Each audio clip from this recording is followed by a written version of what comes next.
Hey guys, this is Asim from Trance Hub. Today we are here to interview Markus Schulz, and this guy is considered to be the king of bass lines, and he is a producer DJ. Hey Markus, are you ready for the first question? Yeah. First of all, we would like to know how was your gig yesterday? Oh wow, I was actually very surprised how well it went. It was really, really good. You know, I understand when you go to a city the size of Pune the first time, you know, you don't really know what to expect. But the fans there were fantastic. The party was great. They have so much passion. So I think it was a big success. And I can't wait. I'll definitely go back there again. How would you rate the Asian countries as compared to the Western countries when it comes to fan following and the crowd response when you're performing? Yeah, well, the Asian countries are usually a little bit more quiet, but here in India, I think that's the exception to the rule, because here in India, they're really, it seems like the times that I played here, they're really up for it. And then you also have some markets like Singapore, where the crowds are really, really good. Kuala Lumpur, the crowds are really good. But for the most part, it's a little bit more relaxed than Western. But India, it's right there with everybody. It's really good crowds here in India. Tell us about your early career, like 15 years ago. If I'm not wrong, you started your career with Brave Party. Well, no, I started off as a break dancer. Oh. And then I started to help. I put together a party with my friends, and we were all supposed to take turns DJing. Wow. And they all chickened out because the party was such a big success.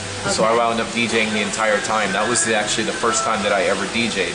And then from there, I started working in top 40 clubs, and then I got tired of that. I moved to the gay clubs. And that was a lot of fun, but then that kind of moved into the rave scene.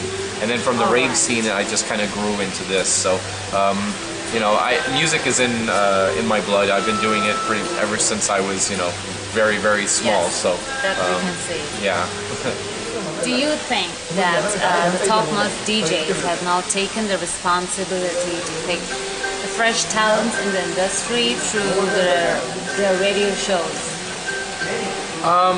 No, I mean, there's still other ways, but it just seems like, you know, us DJs, we're looking for the hottest new thing. We're like looking for the new stuff. Whereas like radio and TV, they don't want to, they want to wait till something gets popular. So, yeah, I mean, maybe it is our responsibility, but it's just that as a DJ, we just get, you know, it's more interesting and more rewarding when you're able to discover a new talent somewhere. Okay. I hope this one is a very difficult one for you, but we definitely want to know, which track would you consider to be the biggest till date? My biggest, or just in general? Yours. Wow, you know, there's tracks that are really like special to me that over the years, like my remix that I did of As the Rush Comes, that was like one of those tracks that it was like the old Cold Harbor sound. But probably my biggest commercial success was The New World. And then of course the Do You Dream album that came from that. I think that kind of like opened the door for me, and it also kind of showed how I produce stadium anthems.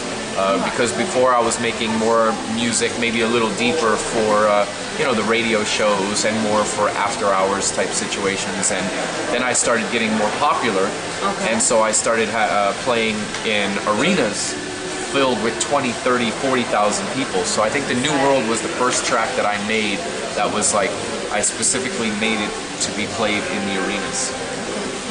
You happen to be one of the very few artists who have evolved. Now, do you think it's the perfect way to address all of your thoughts and all of your concerns to your fans about your music? It can be used for that, but I just like to give it, have it be a way for the fans to just kind of like follow along. You know, they follow me on Twitter, and then the blogs, I kind of like can help fill in the blanks that I wasn't able to fill in the Twitter.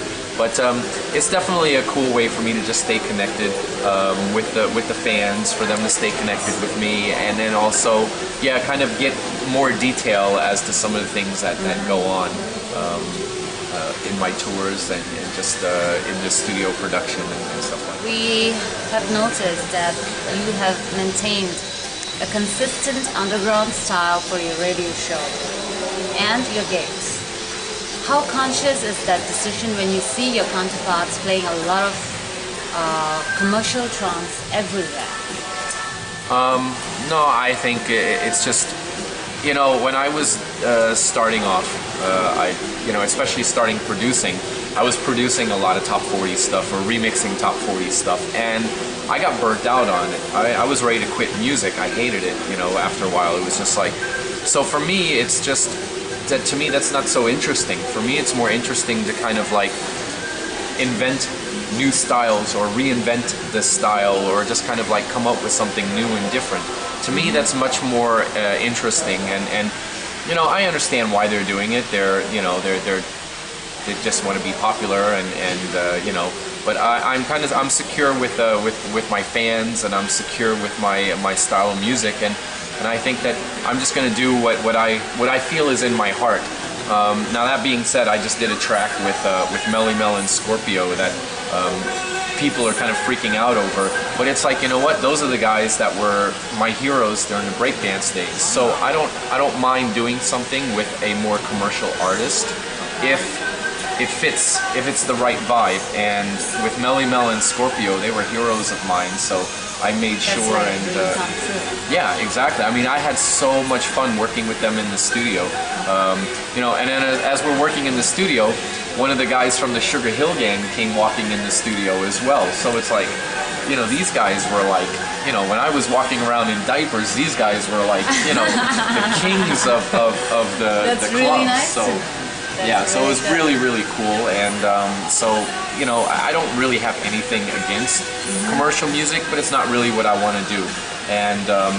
And if there is a situation like with Melly Mel and Scorpio, then I do it because I'm interested in it. It comes from the heart. It's sincere. Okay.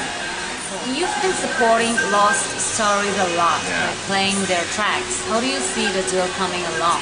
Some word of advice for them? Oh, I think that what they're doing is really, really cool. I mean, it's like, it's a unique sound. It's not like anything that you're really hearing. And when I got them to remix Dark Heart Waiting, I was just really, really happy and pleased with the sound that they delivered. So I'm big fans of theirs. So I'm going to definitely support them. And I'm definitely watching, you know, keeping an eye out as they grow. As a matter of fact, I get to meet them for the first time at the club tonight, so I'll get to have a little chat with them. And wow. As a matter of fact, they just sent me another new track that they did, and I was blown away with that as well. So definitely, they're definitely something that the Indian market can be proud of. Would you reckon Submerge to be your best band? He's grown tremendously in the last few years. That's what we feel. And is there any message for the young trance producers? Well, always do what's in your heart, because if you do something that you're not comfortable with, at the end of the day, you're not gonna succeed, and you're gonna have a short career, because there's nothing worse than, you know, standing in a club in front of people and not enjoying and loving the music that you're playing.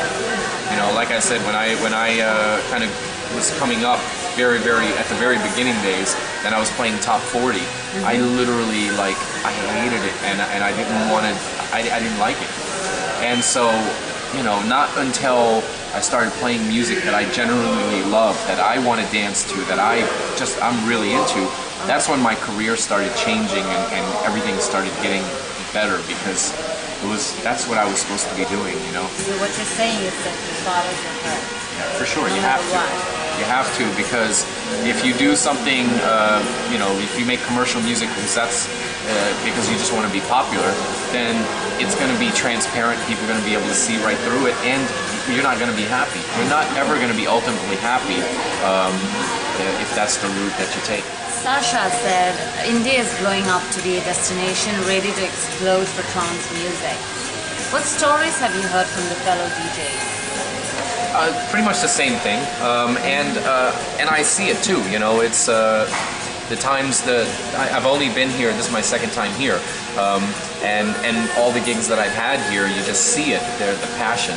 You know, I think the people that are here are really into it and very knowledgeable. So I just think that I'm hoping that it just grows more, reaches out further, because the scene here is still kind of small, but hungry and so vibrant. You know what I mean? How It's could like, you say that the people are really so passionate about trance music? Do you interact with the fans? yeah, yeah. I think it's because you know, this music is, I guess, a better way of putting it is, this music is the music of the internet generation, Yes. and all the people that you know, India has such a huge internet community, so it makes sense for the internet music, the generation, for there to be a connection between trance music and the Indian crowd fans. I don't know how you're gonna take this question, that you don't generally reply much on Twitter to your fans. Is No. that true? Yeah, I don't. I mean, I try and you know, be more one-on-one. You know, it's like when I'm talking to you, I want to talk to you, and not everybody else sees. So for me, it's like I do a lot of direct messages to people. I definitely do that, but I don't. You know, I just think that there's some people out there that are more voyeurs, who just want to watch me as I go up through.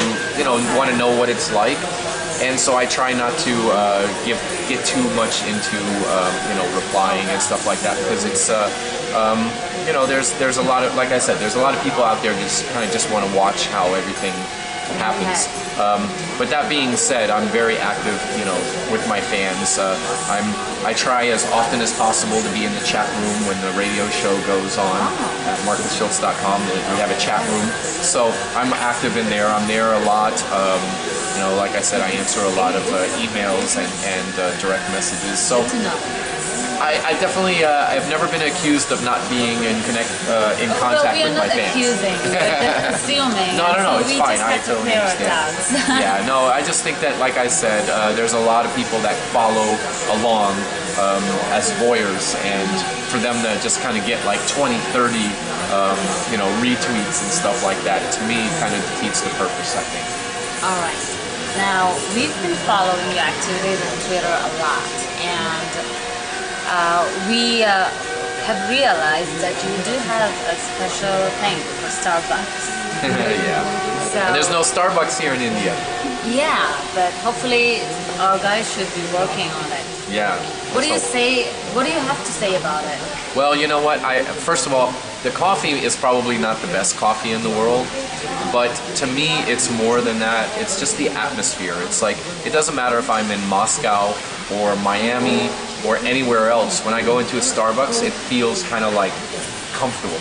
You know what I mean? It smells comfortable. It feels comfortable. So it's kind of a way for me.